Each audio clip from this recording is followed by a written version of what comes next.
Welcome to Return On Podcast, where we talk about the experiences, obsessions, and habits of the most successful e-commerce entrepreneurs. I'm your host, Tyler Jefcoat, and I want to welcome you to ROP number 5.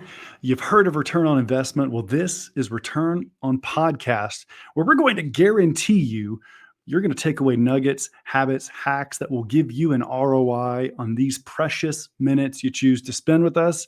In today's episode of ROP, we're going to talk about profit in cash flow. And my guest is actually a really good friend of mine, Rocky Lalvani. He's an expert at Profit First. He's a Profit First practitioner.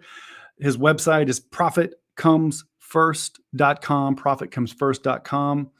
You know, Rocky also has a great podcast called Profit Answer Man. I just got to say this as we kind of bring Rocky into the show here. I know Rocky really well personally. Rocky, I would consider you to be one of my mentors, brother. I really have learned so much from you. This is a fun nugget. We've been at a couple of conferences where we've had to share a room, and we both have sleep apnea. So, thank God for our wives. But hey, man, it's so great to have you here today. Thanks for joining me. Buddy, you might be muted. Let's unmute you. There we go. Thank you so much for having me, Tyler. I'm used to that because that's what you do when I snore at night. Yeah, if I could just mute Rocky, there it is. No, so it's funny. So, my coping mechanism last time, Rocky, was I brought really we're not talking like CVS level earplugs. I'm talking like the real ones, that you got to get mailed in. But no, seriously, Rocky's a great friend of mine. Here's the thing. The reason I consider you a mentor for me, Rocky, is, in life, you want to have expert mentors that are actually practitioners of what they teach. Like you can find a real estate agent, or you can find someone who's made millions of dollars selling and investing in real estate. You can find a stockbroker, or you can find someone that's actually an expert implementing investment tactics that have worked. And Rocky, you're one of these guys in my life where people talk about making, stewarding, planning around finances. And bro, you just quietly do it so successfully, and you do it in a really annoying way. And this is what I mean by that. You are never stressed out about it. You just do it and you're winning. And so I just selfishly want to surround myself with people who crush it and are not faking it. They're not marketing it. You're the real deal. And so here's my first question for you. You are one of these guys that successfully transitioned from the day job to being an entrepreneur. Like, what was that transition like for you? Tell us a little bit of your story, but kind of like part of that story that you tell us, give us the kind of corporate desk monkey to self-employed part of that. What was that transition like for you? Pure hell. I mean, because it's a totally different mindset, right? I mean, I left a job where I had a 6-figure income, guaranteed, pretty much recession-proof. Here's a laptop. Here's an iPad Pro. Here's an iPhone. Here's an expense account. Here's a car. Here's a gas card. Like, I just ordered my first car that I picked out for myself since the last car I bought was 1992, because the company would say, hey, it's time for a new car, pick one and select the list. So I was very much well taken care of. In spite of that, I wasn't happy. I wasn't thrilled.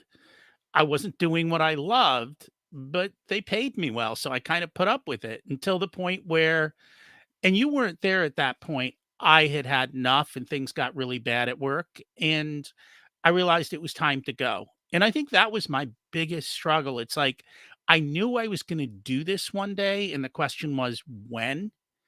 And two things happened. One, work got not so good. So, that created the first step. And the second step was, do I go somewhere else, or do I do this now?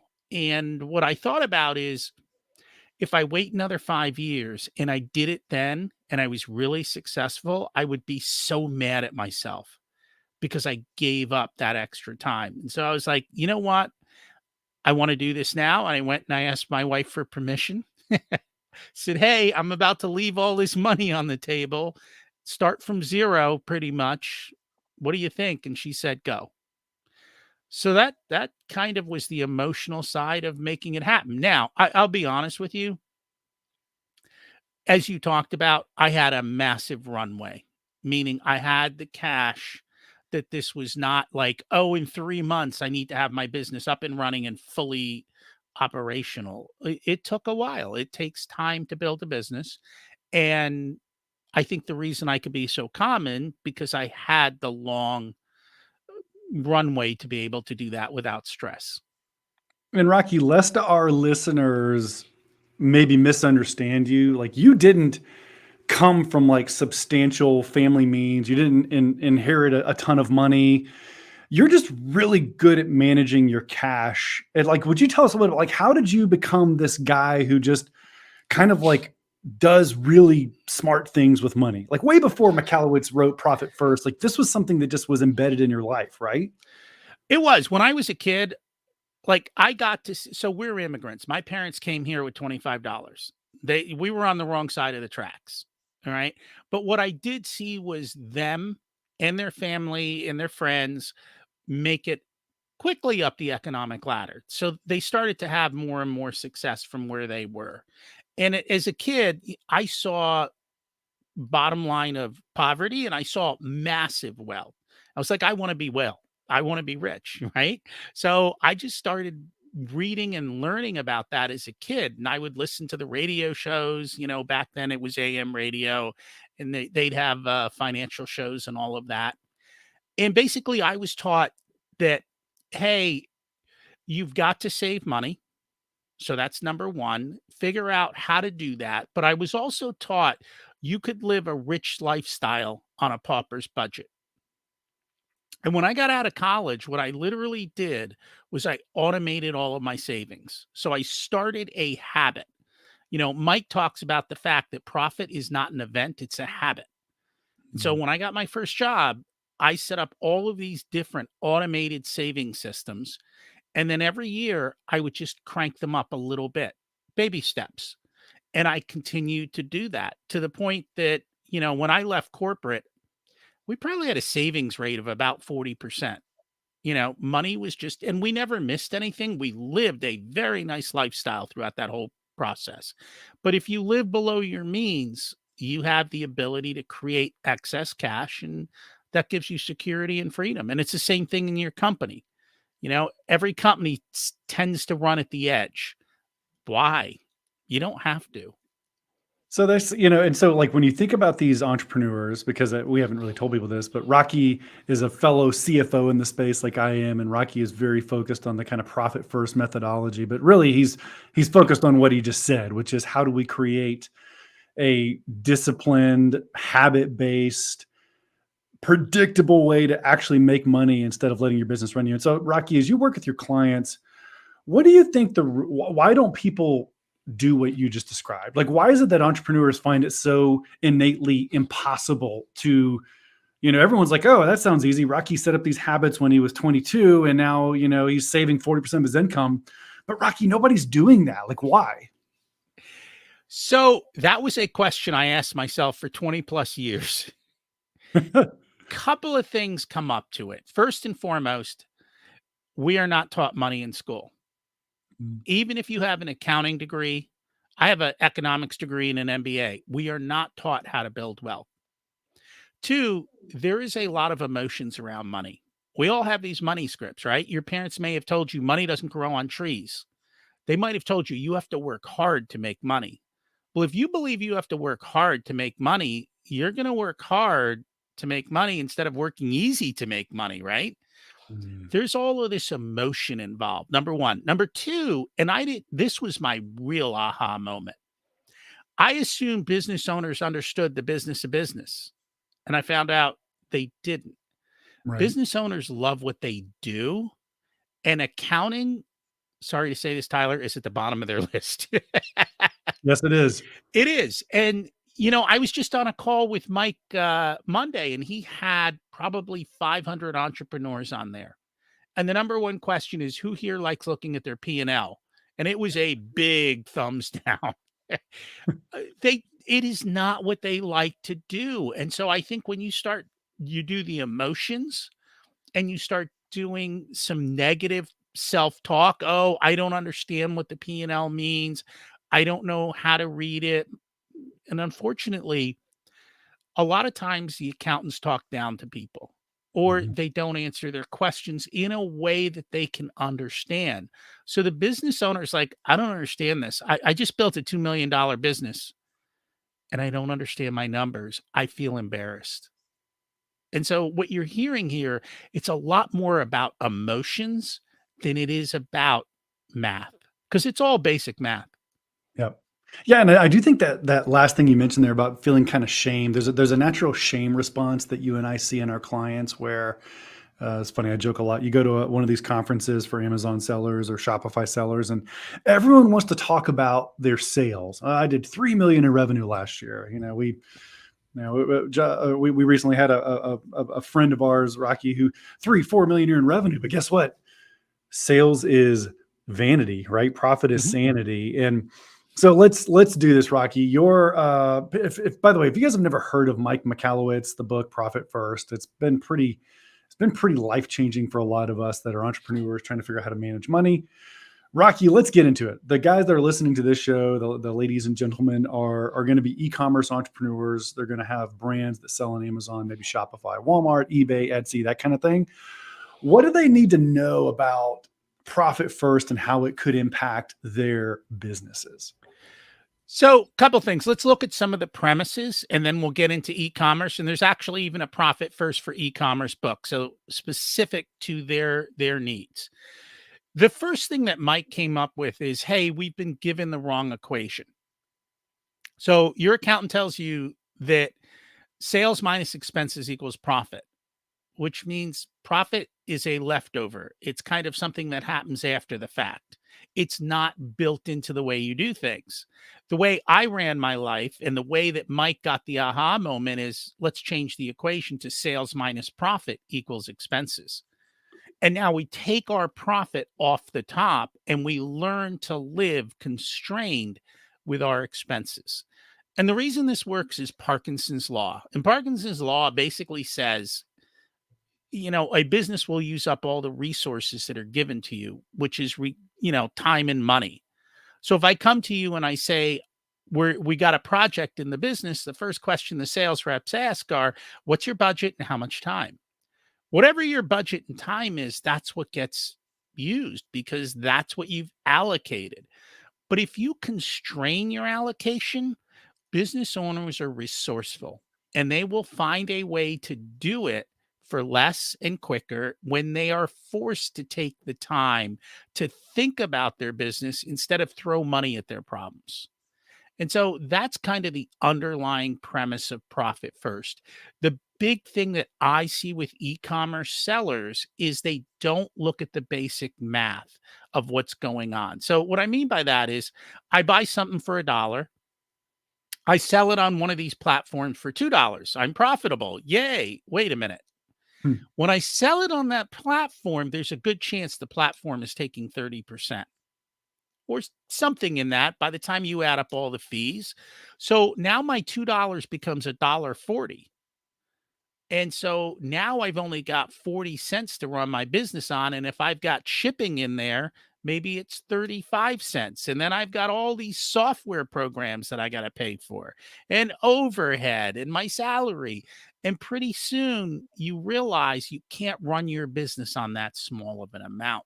So while you thought the basic math, hey, I bought something for one and I sold it for two, I'm profitable, that's not really what's happening. And I think it's that awareness for business owners that they will take the time to go look at how profitable their items are actually selling on Amazon and to do the deep dive. And I think it's really eye opening. It's been every time I've done it with them, they're like, oh, I need to plan for bigger margins. And Rocky, to that point, our study last year is about 45% of the entire P&L for our clients was Amazon, right? If it was the 15% commission plus an FBA pick and pack fee plus the advertising load, just those three categories added up to 44.5%.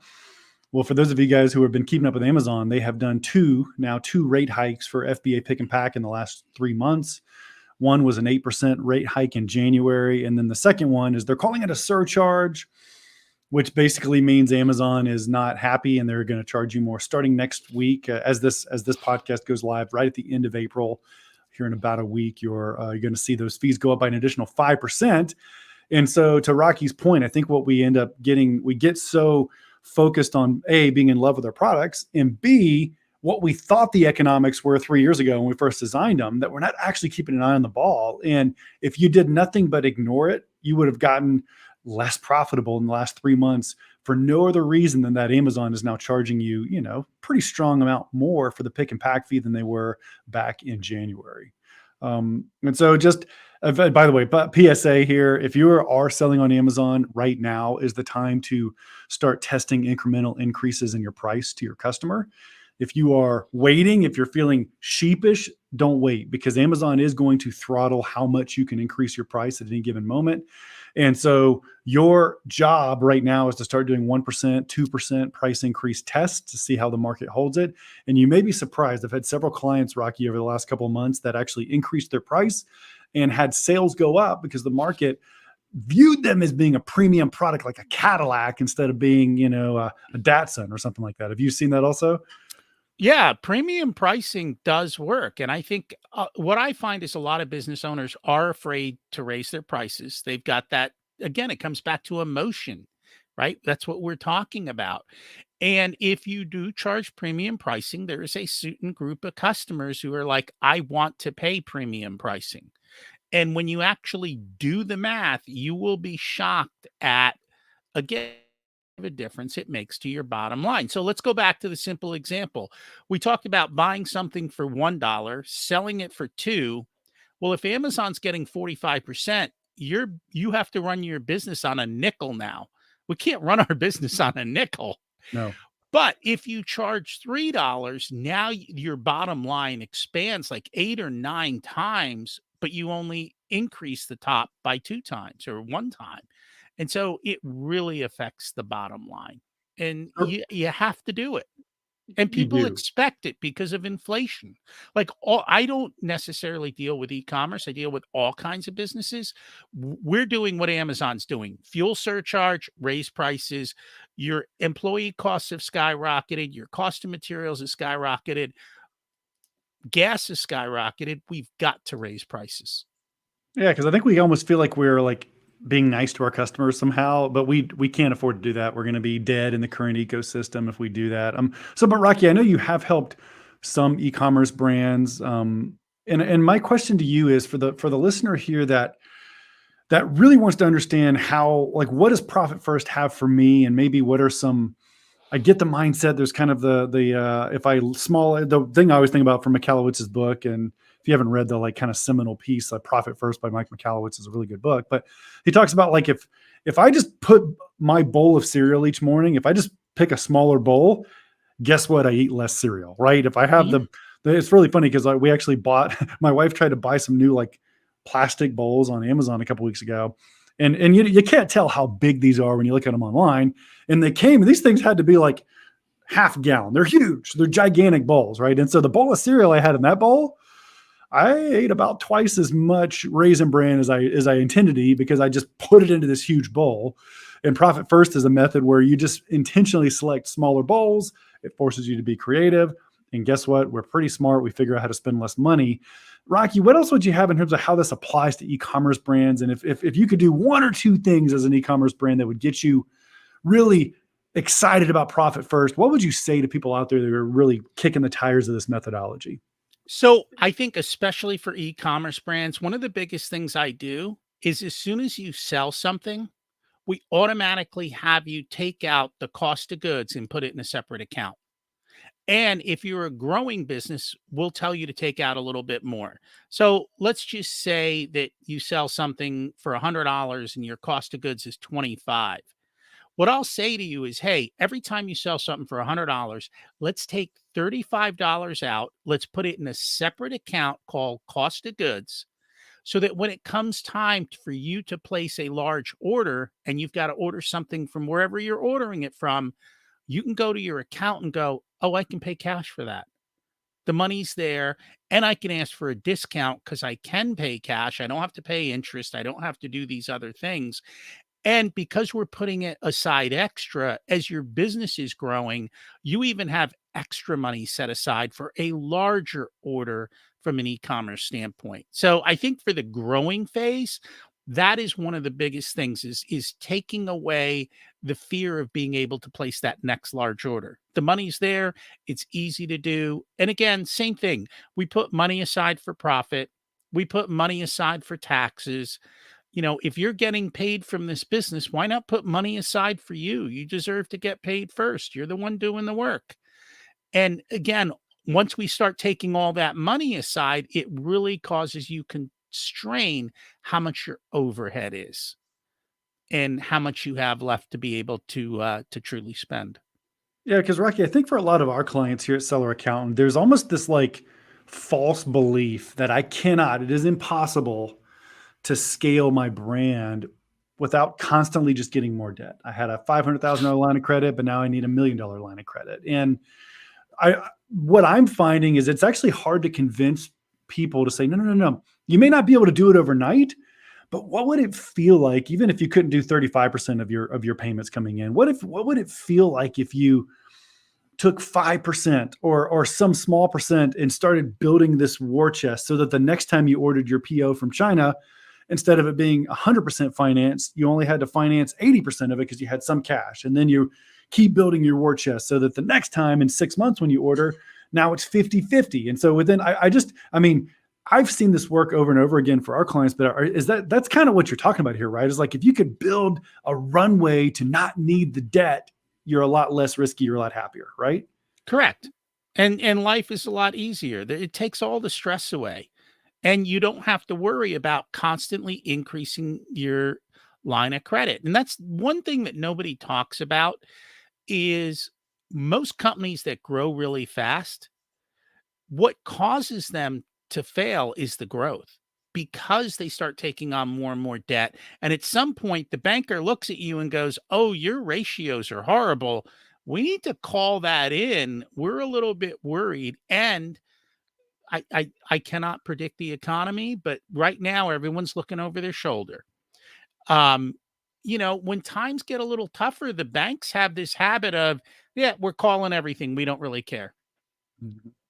Yeah, that's right. And especially because a lot of these banks really got burned, 12 years, 13 years ago with the last major financial dip. And I think this is a nugget worth taking away, guys. If you have a line of credit, maybe you have whether it's an SBA loan or something else, force yourself to take 20 minutes to go back and read that contract really quickly and just make sure you understand the terms of that note. I'm a recovering banker. I was a banker for 5 years, not proud of that, but I am, right? And so what Rocky is telling you that is so true is that most of those lines, with the drop of a hat, with no legal recourse, the bank can make the decision. The guy gets a runny nose in the board meeting and says, "I think I'm going to call all of my e-commerce loans," and he actually has the power to do that. And just making sure that you're a little bit more conservative. I think that's really what I'm hearing you say here, Rocky. A conservative balance sheet is one where I've just got a little bit more cash in the tank. I've got a little bit less risk. I may have to throttle my growth. And guess what, guys? As an e-commerce brand, the way to throttle your growth is just to raise your price, right? I can slow down the growth, capture more profit, and still not have to stock out. But I don't know. I think that is hard. I've actually fallen into this trap before myself, Rocky, with my first company where we grew from 0 to 100 employees in like 4 years. And guys, we lost our butts in a year and a Mhm. half of that because we grew so quickly. Our balance sheet was a mess. And we didn't have Rocky around to say, "Hey, Tyler, I know you have a degree in accounting and a finance-focused MBA, but you don't really know how to manage money. Why don't you try slowing down and actually making money?" And it took me, crashing the ship a couple of times for us to actually get there. But anyway, Rocky, what else would you say about profit first for e-commerce? How can these guys really get started? I think you just made a very important point, though, right? You said, I have an accounting degree. I do all of these things, and yet I'm crashing the ship. Yeah, And the reason I say that is because people are listening to their accountant and they're thinking their accountant is taking them on the right course. The problem is, most accountants that you're talking to are tax accountants. Their job is to lower your taxes, and the way to lower your taxes is to make you unprofitable. Then you don't yell at them because you have taxes due, right? that's So right. be careful who you get advice from and make sure it's best serving you. Yeah, and it's exactly what you said, Tyler. Slow, steady growth, right? That's where you started this conversation with me. Yeah. That's how I built my wealth. Slow, steady growth. Warren Buffett says nobody likes to get rich slowly. But if you look at Warren, he didn't make his first billion until he was in his 50s. Mm. Slow, steady growth. There's no need to thump our chests and scream and yell and like you as you said, you go to the conferences and oh, I sold 5 million. My first question to these people is how much did you make? And Yeah. most of them can't answer the question, number Right. one. Right. And number two, because I did a lot of this in the online, more on the course side and that type of stuff. Like I had a 7-figure launch. I'm like, well, how much did you spend? And they look and they go, 7 figures and $1. I'm like, Yep. oh, you had a wonderful launch. You spent all that money and you have nothing to show for it except that plaque on the wall that said you had $1 million launch. In But other there's words, no in that scenario, Rocky, you had a $1 education that you just paid for, right? You just paid mm, for a $1 education, and you probably didn't see your family for a year because you were mm, tied up selling the $5 million. So, Rocky, one more thing on profit first, and I want to pivot and talk about some other things really quickly. But like, if someone listening out there is an e-commerce brand, they're feeling trapped in their financial situation right now. Maybe just to what you said a minute ago, if you don't know the answer to how much money did I make last year, it may be time to actually call my company seller accountant or somebody to get your books in order. And if you don't like the answer that you get once you realize whether you've made money, you may want to call a profit first practitioner like Rocky. Rocky, I just want to vouch for you, buddy. You've helped some of my contacts and have had a gigantic impact on them. Whereas I'm kind of a CFO for maximizing exit value. Rocky is a CFO that I would trust with zero hesitation about how to get your financial life in order and really build wealth. Rocky, as we pivot though, if somebody was listening to this and wanted to take a couple of concrete steps, something they can really sink their teeth into to get started, it's overwhelming to think about the whole elephant. What's the first bite that someone needs to think about taking maybe in the next week? So I'll give you a very simple bite. It's a really easy one. Set up one bank account. All right. And once a month, look at your sales and just take 1% of your sales and put them aside in that bank account. That's all I want you to do. And do it for a couple of months and then look at it and go, and then eh, maybe make it 2%. And then 3 months later, go, I better get one of these guys on my Mhm. calendar. Let's start cranking this up because I'm amazed at how much money I've started to save and I never even noticed it. Yep. And Rocky, and my final point to that is my happiest CFO clients, multi-million dollar brands, e-commerce, but the ones that are my most joyful CFO conversations are the ones where they're saying, Tyler, can I afford to buy inventory? And we look at their balance sheet and they have an inventory profit first account with $250,000 sitting in cash. And I can say, yep, order it. In fact, let's make sure you don't stock out. Let's order a little extra because the supply chain's weird right now. Those are my most happy CFO calls. And I think Rocky and I can attest that our saddest ones are the ones where we have a death spiral, where we've done this grow too quickly, too much debt, not enough margin, too much overhead.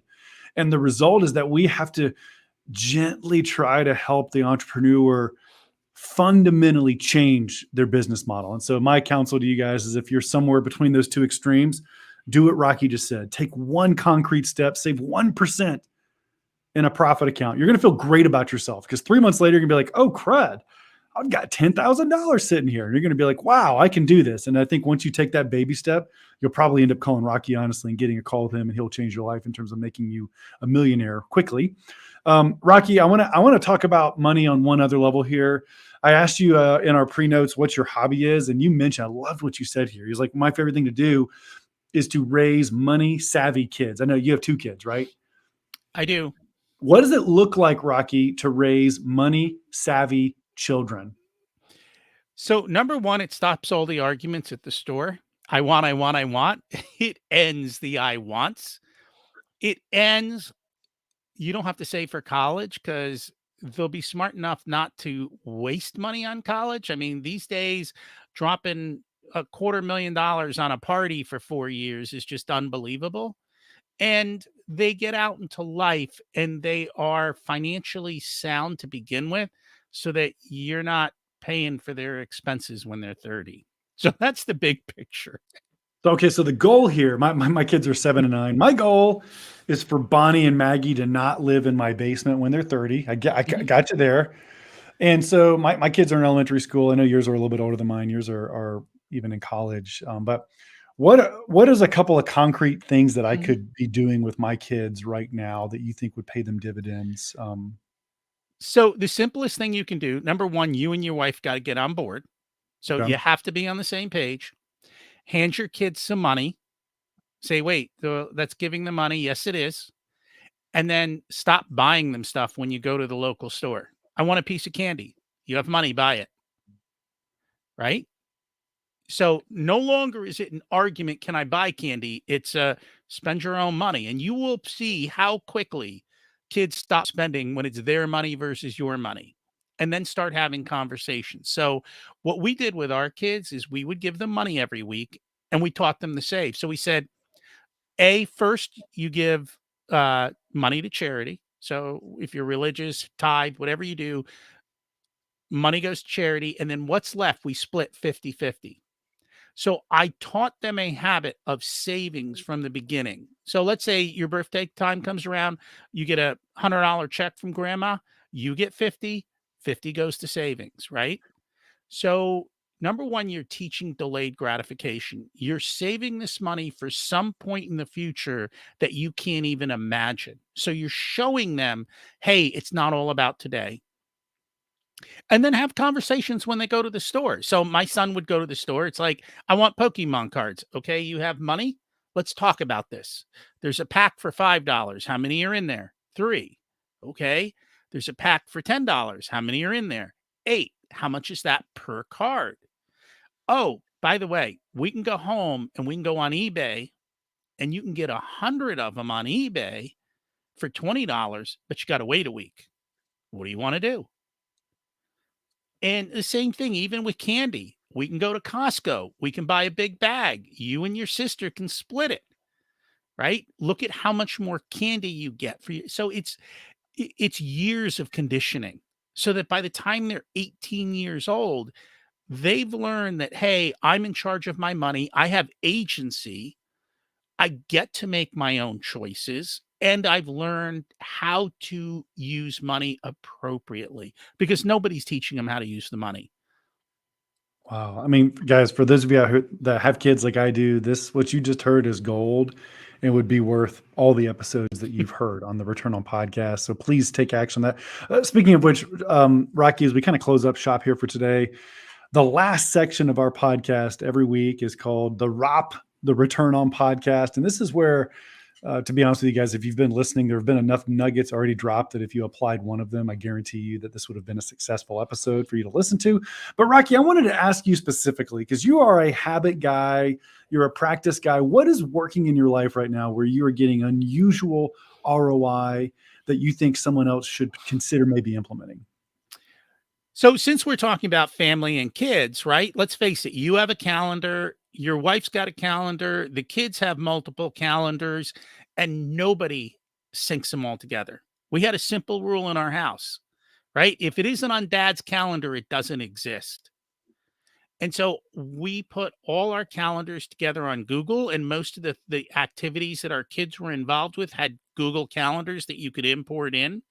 And so it allowed us to look and plan well ahead and see what was happening in life. If we want to plan a vacation for 6 months out, we go ahead and just at least block the time so that nothing got put on the calendar. And that really helps. My kids send me calendar invites. It's normal in our house. My wife sends me calendar invites. She's like, can you send me all those calendar invites? Because we plan stuff a lot of times it's 6, 9, 12 months out.